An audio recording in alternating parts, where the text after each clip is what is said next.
What's going on, everyone? My name is Michael Barneau, and this is another edition of The Blitz.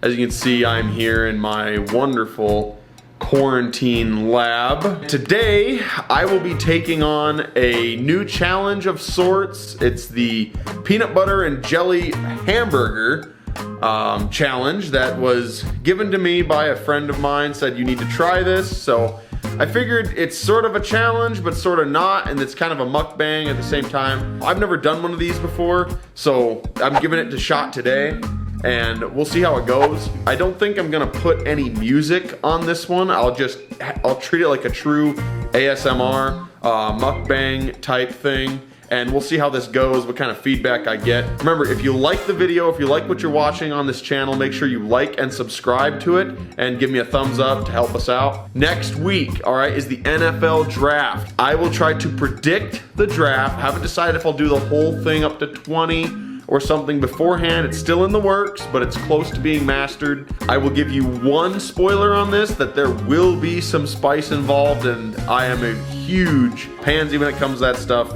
But I think it'll be interesting. I will try to predict the draft and then have to eat something based off of the picks that come in. And whether I'm right or wrong, it will affect what I get to eat for that draft pick. So any options, any opinions, any suggestions on that, make sure you give me a comment down below. But without any further ado, let's get to the peanut butter and jelly hamburger challenge.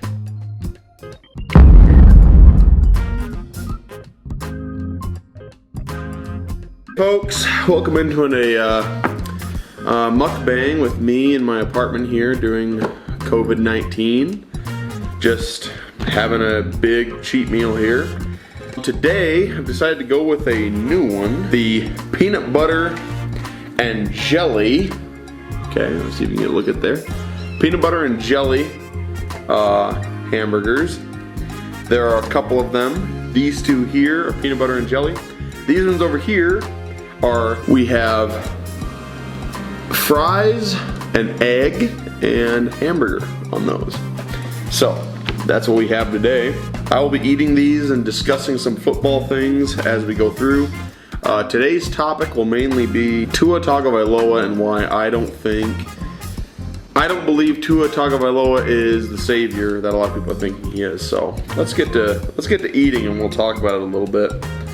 So the reason why, and this is what I look for when I look for a quarterback in the draft.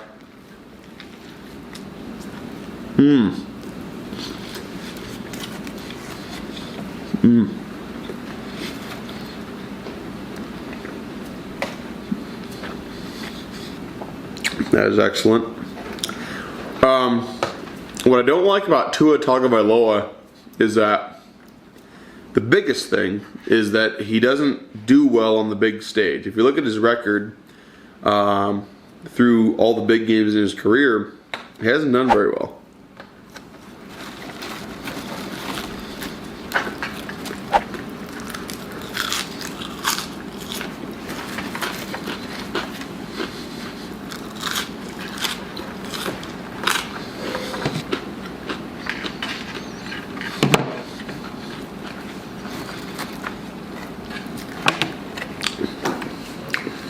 Let's try out the peanut butter and jelly sandwich. Peanut butter and jelly hamburger.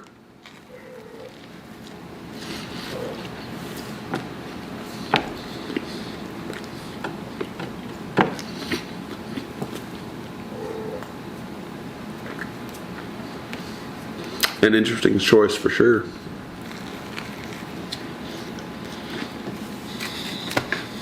The thing is, like with Tua Tagovailoa, Colin Cowherd's sticking to his party line that, you know, Tua is the second coming of Drew Brees.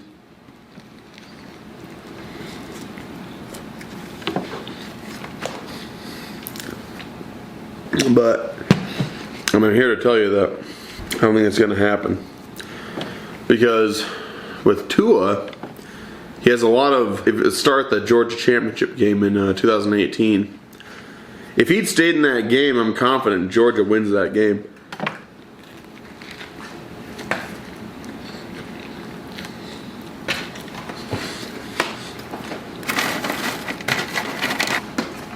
Now, as you look at Joe Burrow, in this last year, won every big game he was a part of.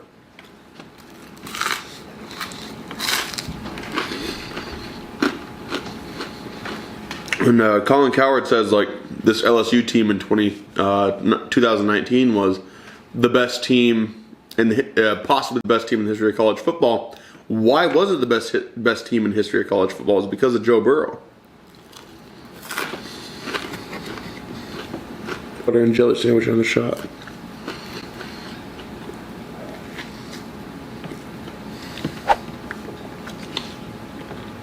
First time I've ever tried this. Pretty damn good.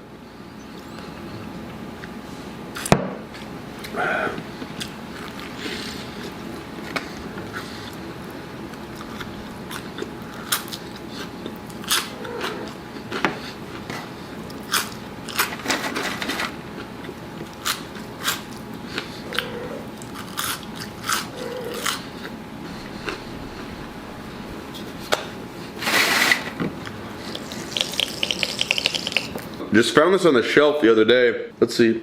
Let's call it saucy sauce. I don't know if you can see that right there.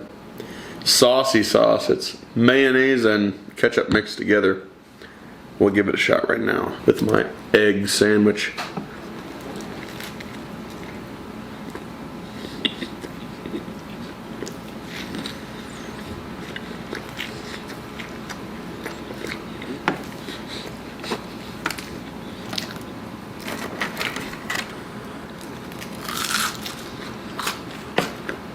I've basically given up thinking I know where guys are going to go in free agency because it's like, I only know the analytical side. I just know how to watch a game. The business side of things, I don't know. You got me. All I know is what I watch in the moment.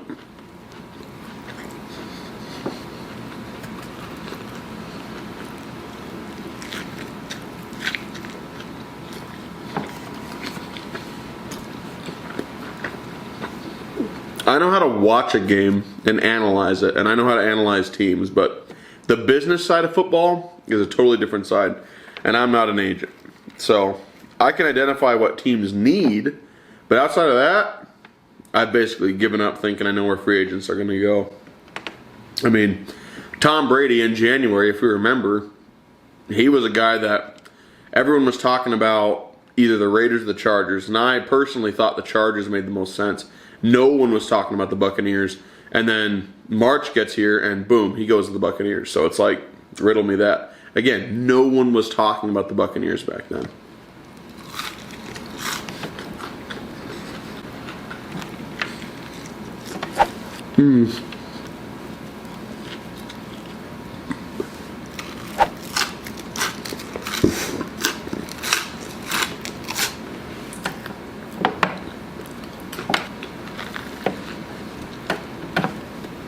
If I'm a GM, there's no way in hell I'm taking Tua Tagovailoa over Joe Burrow.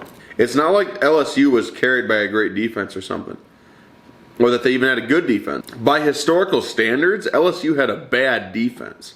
That's what people don't understand. LSU's defense this year was below historical standard for LSU football. Like, that team was carried by the passing game.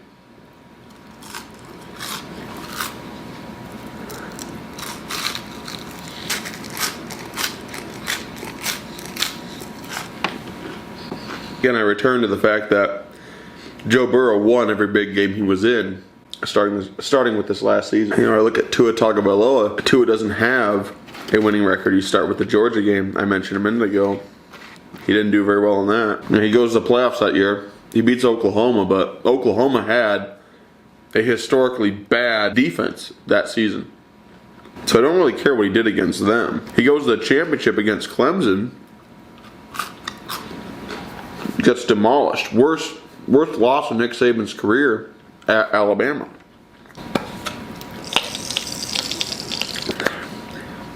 Worst loss of Nick Saban's career at Alabama. Tua Tagovailoa's national championship game against Clemson.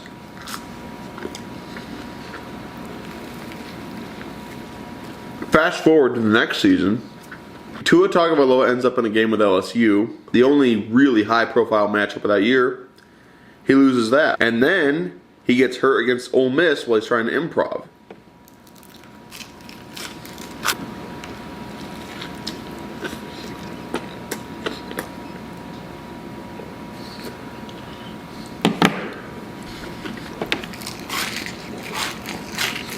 So people have this misconception that Tua Tagovailoa is Russell Wilson II.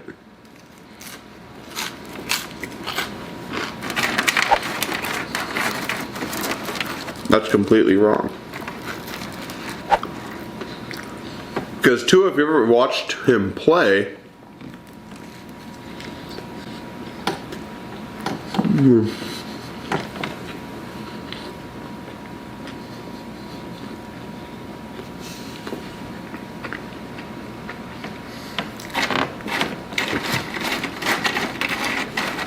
Tua, if you ever watched him play, is a lot like Drew Brees, or he's a pocket passer. He's a timing guy. He's not an improv guy.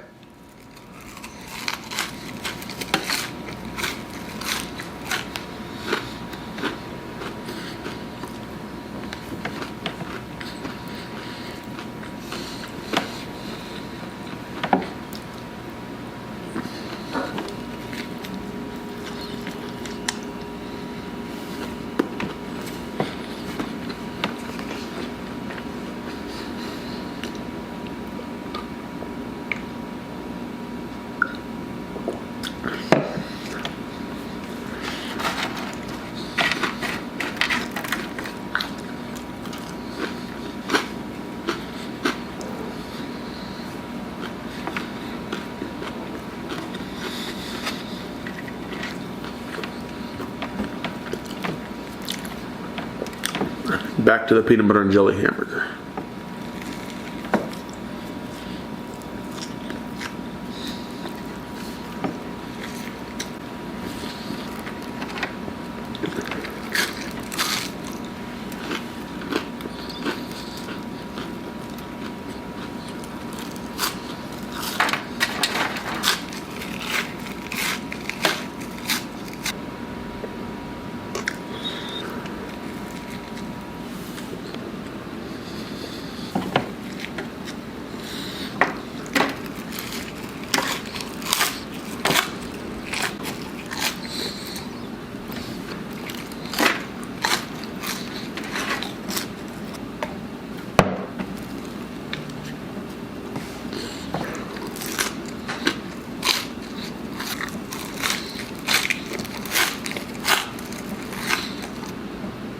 This is the only thing on here that still tastes really good, by the way.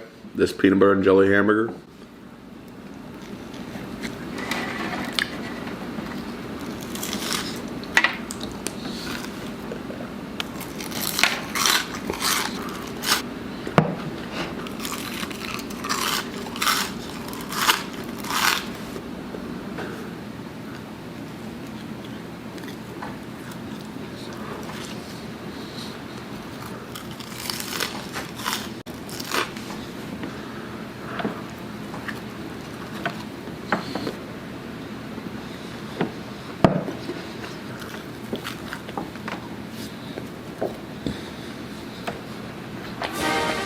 Well, the Barno peanut butter and jelly hamburger challenge has now finished. Had a very good time filming it. Hope you enjoyed watching it. Now I'm just gonna kick back, relax for a couple hours. If you like the video, make sure you press the like button, subscribe, and click the bell if you want to be notified whenever I release a new video. This has been another edition of Barno's Blitz, and thank you for joining me for this week's challenge.